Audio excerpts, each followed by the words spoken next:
Hello everyone, I'm Carl Anderson from the Universidad de La Sabana in Chía, Colombia. I regret that administrative complications within my institution have prevented either myself or my colleague on this paper, Enrique Uribe-Jongbloed, from joining you. Nevertheless, through the magic of technology, we have prepared this audio-visual alternative for our presentation on minority languages in networks of overlapping hierarchical communities in Colombia. First, let me contextualize you a little bit.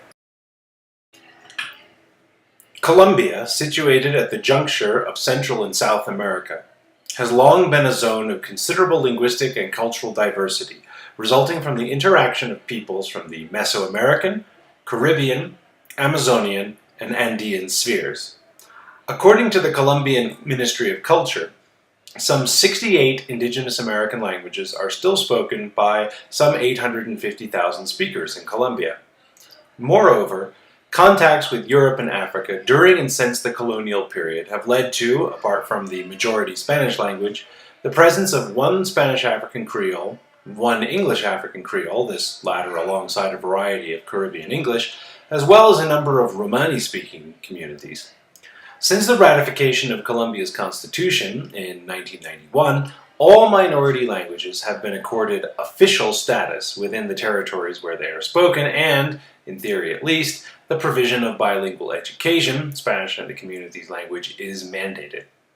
More recently, the Native Language Law of 2010 was adopted to develop and regulate the constitutional provisions, granting extended official recognition and support to native minority languages. On paper, then, at least, there can be little doubt that the last quarter century has seen a number of positive developments in relation to minority languages in Colombia. Nevertheless, some quick math with the number of languages and number of speakers would suggest that many Colombian languages are at risk, a conclusion borne out by any closer look. Only 3 of the languages have more than 50,000 speakers, while more than 40 are thought to have fewer than 5,000 speakers. In Colombia, as elsewhere, the fates of endangered languages are closely linked to conceptions of what value they provide to their communities. How the various actors involved understand these concepts has a strong influence on outcomes for those languages. Any individual can be understood as participating within multiple interacting communities, where different values come into play. In Colombia, these overlapping communities have historically been framed within hierarchical networks, framed in terms of power and hegemony. More recently, national legislation has made considerable strides in recognizing and supporting Colombia's fundamentally multicultural character, yet the attitudes that inform actions often remain mired in the past. In a rapidly globalizing world, greater cooperation and collaboration between all actors are necessary if endangered languages are to be strengthened. That being able to use, retain, and indeed strengthen a language offers various benefits to its users is well documented. For example, it has been shown that minority language maintenance provides speakers with physical and mental health benefits. Moreover, many members of minority communities are multilingual. In Colombia, the additional language is most commonly Spanish, but in many cases other minority languages are also known, and recent research has revealed that multilingual persons exhibit certain cognitive advantages. Nevertheless, the mere existence of such benefits does not imply that they are valued or even recognized. There has been an increasing amount of work on how economic value can be derived from minority languages and cultures, with a particular focus on tourism and environmental knowledge. In Colombia, these have not yet become major issues, though existing experiences have not been wholly positive. Ostensibly, such endeavors should benefit the minority communities themselves, but there are many complications and risks mediated through the very different value systems that can be held by different communities involved. Indeed, the very terms value and community are often used as if they are well understood and agreed upon, though this is often far from the case.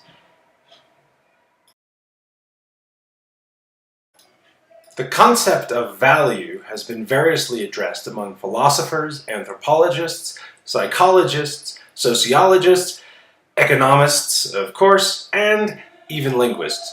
Yet no real consensus on an underlying theory of value has been achieved. For the purposes of this paper, it is understood that people assign value through the operation of a symbolic system that defines the world in terms of what is important, meaningful, desirable, or worthwhile in it, containing conceptions of what the cosmos is ultimately about and what is worth pursuing in it. For many who work with language, language itself holds an unassailable place amongst what is worth pursuing in the cosmos.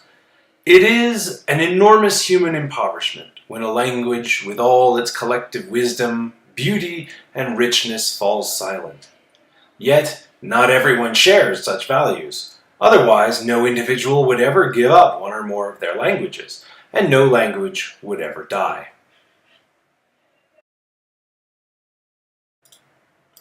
Community, too, is not a readily defined concept. In 1955, Hillary identified 94 definitions of community, whose sole unifying factor was that they deal with people. Community has often been defined in contrast with modern society, and for much of the 20th century, community was often equated with village. At the other end of the size scale, Benedict Anderson has discussed the nation-state as an imagined community. Communities can also be comprehended dialogically, in terms of how both insiders and outsiders perceive who is, or is not, a community member, and how communities view and relate to each other. Language researchers may most naturally think about community in terms of the speech community, although even this is a more challenging concept than is often appreciated.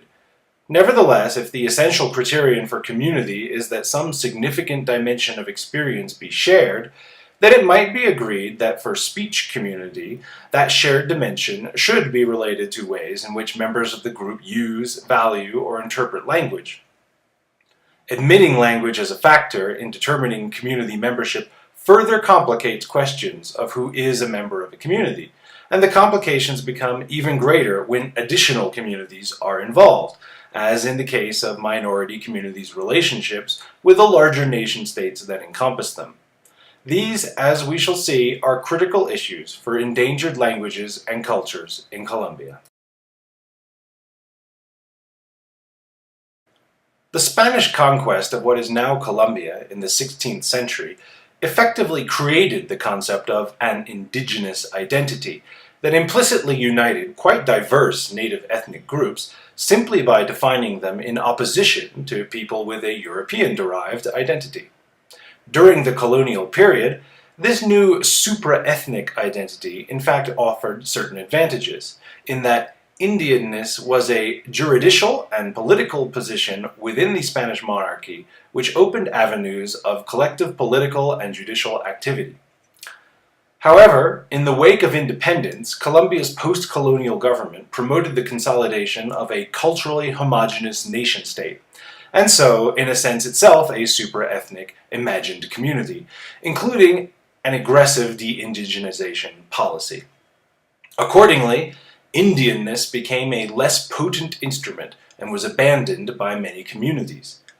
Through the mid-20th century, persons pertaining to Colombian indigenous groups tended to claim membership in their specific ethnic group, but resisted generalization as Indians.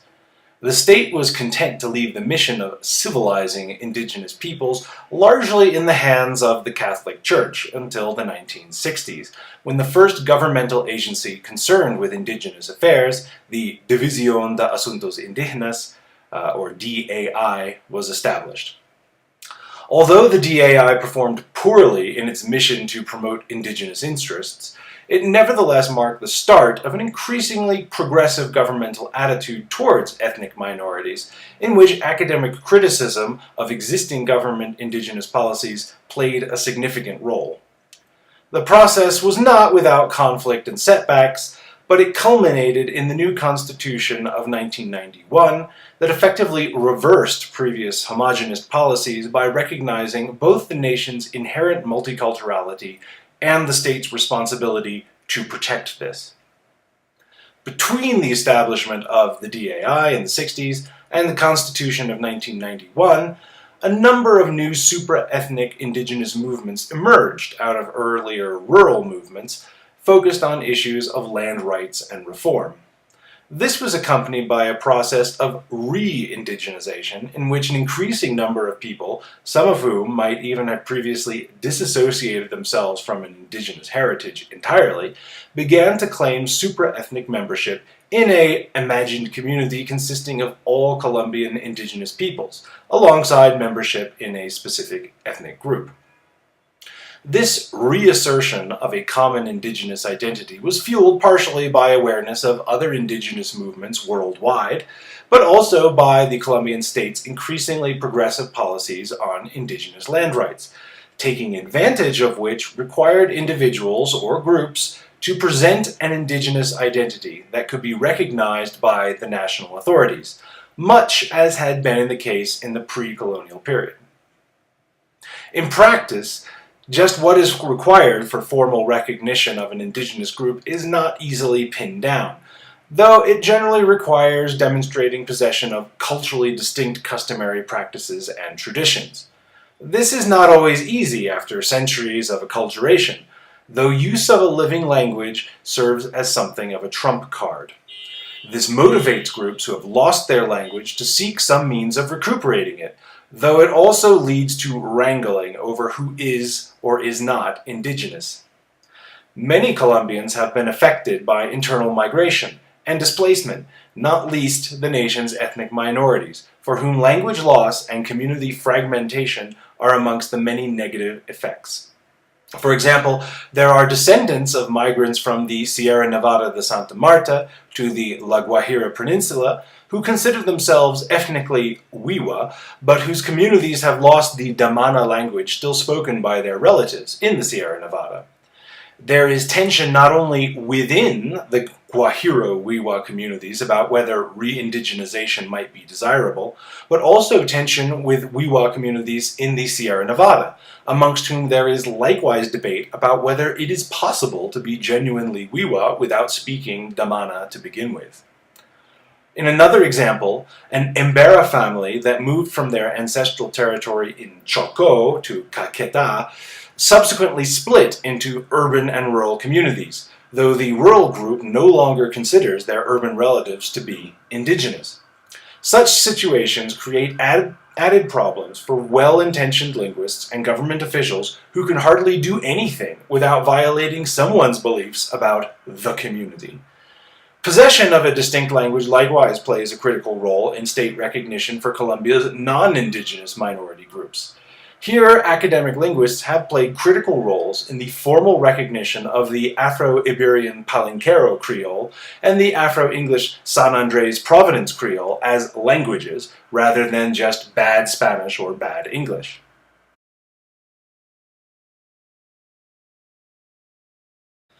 Another significant state concession to recognize minority groups in the wake of the Constitution of 1991 is a degree of autonomy in educational policy and practice, identified as ethno-education. A number of Colombian universities now offer programs both on and through ethno-educational practices, and some universities have been established with specifically indigenous orientations. For example, the Universidad Indígena Intercultural de Colombia Jacinto Ortiz and the Universidad Autónoma Indígena e Intercultural. Some notable successes in ethno-education have been achieved.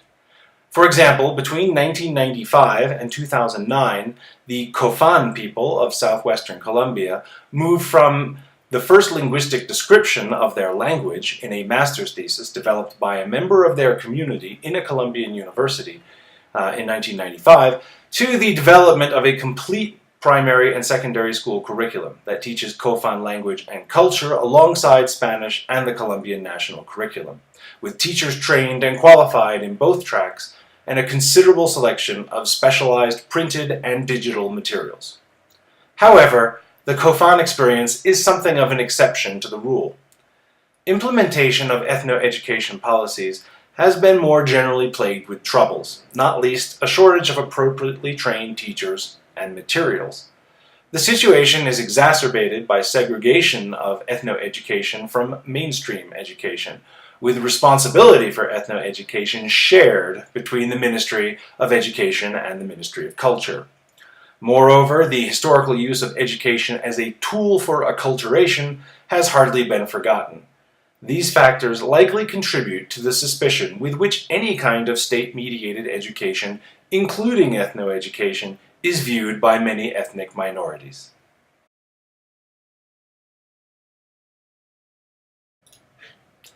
Historically, it is precisely the isolation and separation of minority communities that has most favored the preservation of their languages. Yet the evolution of transportation and communication technologies and infrastructures continue to bring more people into increased contact. It is questionable how much longer relative isolation will be able to provide much safety. This demands a hard look from all sides at how the various Colombian communities involved with minority languages, which we would argue is all of them, define and relate themselves to each other and indeed to the wider international world. Accelerating processes of globalization demand new attitudes, founded on historically unprecedented levels of cooperation and thus trust between all the actors involved. Although Colombia has seen great advances in legislation and policy that support minority languages, there has been a disappointing lack of accompanying action or real change. To an extent, this is no surprise. The strength of governments is much more often in the creation of policy than its implementation. Moreover, it is a truism that real success in language revitalization is achievable only when the communities themselves own the process. Yet Colombia's minority language communities often remain too isolated, fragmented, and poorly equipped with the knowledge needed to navigate the increasingly complex realities they face. Ethnoeducation policies represent positive steps, but Colombian academia must do more to close the gap between the state and the minority language communities by offering knowledge, services, and training that can assist communities with their implementations of legislative policies. Tuhiwai Smith has famously questioned the participation of non-Indigenous researchers within Indigenous contexts, emphasizing the need for Indigenous researchers working within their own knowledge traditions as agents for social justice. These are important points that deserve much greater attention and appreciation. Though in cooperation between Indigenous and Western researchers, Western knowledge traditions can serve as a bridge between those of the particular Indigenous community and the many varying traditions and experiences of other minority communities worldwide. This must not, of course, be a process of academic imperialism. The various knowledge traditions of minority communities should be in dialogue with, and indeed inform, those of the Western academic community. There is a very great need in Colombia and elsewhere for improved understandings of how to manage this relationship. Nevertheless, partnerships between minority language communities and academia elsewhere have proven fruitful, and the experience of the COFAN has shown that they can be extremely effective in Colombia as well. Although, in consideration of the numerous current and wholly justified concerns regarding cultural appropriation, we recognize that this will likely be a controversial suggestion, we would, nevertheless, also argue that it is desirable to encourage mainstream, that is, Spanish monolingual, Colombians to develop their own senses of collaborative responsibility for minority languages. As noted, this may be viewed as an inherently provocative suggestion, as there are many minority language groups who would resist, for various reasons, the notion that outsiders should have any relationship with their language. Without doubt, these views must be respected. Yet we contend that endangered languages need friends, particularly amongst the communities that neighbor them, and in which many of their own members share membership. Accordingly, we would recommend that policies and materials appropriate to improving awareness about minority languages and cultures be developed for use in mainstream schools. Similarly, policies and tools should be developed to help non-minority Colombians working in minority language contexts, such as doctors, social workers, law enforcement officials, etc., to use those languages appropriately and effectively where possible. Moreover, though mass media can help bring endangered languages into new domains where intercultural and multilingual negotiations take place, catering to both existing minority language users and minority community members who have shifted to the majority language, there are also as yet unrealized opportunities for using ICTs to connect members of often very dispersed communities with each other via language-using platforms, to share experiences and knowledge with potentially useful external actors, the state, and perhaps particularly academia. As noted, the beliefs and preferences of any minority language community and the right to self-determination must be respected. Yet it can hardly be denied that majority language speakers already play an indisputable role in the fate of minority languages, and likewise stand to gain or lose, if less obviously so, from their eventual fates. Indeed, the whole of humanity is enriched or impoverished by the survival or loss of its languages and cultures. The integrated, overlapping nature of these various communities has often been obscured by their historically hierarchically mediated relationships. This is a difficult legacy to overcome. In conclusion, although the way is no doubt fraught with challenges, we argue that approaches based on communication, cooperation, and collaboration with accommodation, but not acculturation, amongst minority and majority communities represent the best chances for greater valuation of and chances of strengthening endangered languages.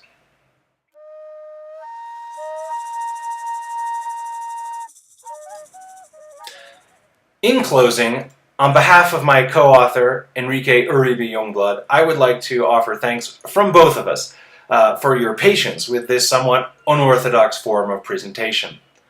We regret that we are unable to respond directly to any questions or other concerns that you may have in real time, but you can contact me through the email address that you see here, which you can also doubtless get from the conference organizers. Once again, thanks for being with us.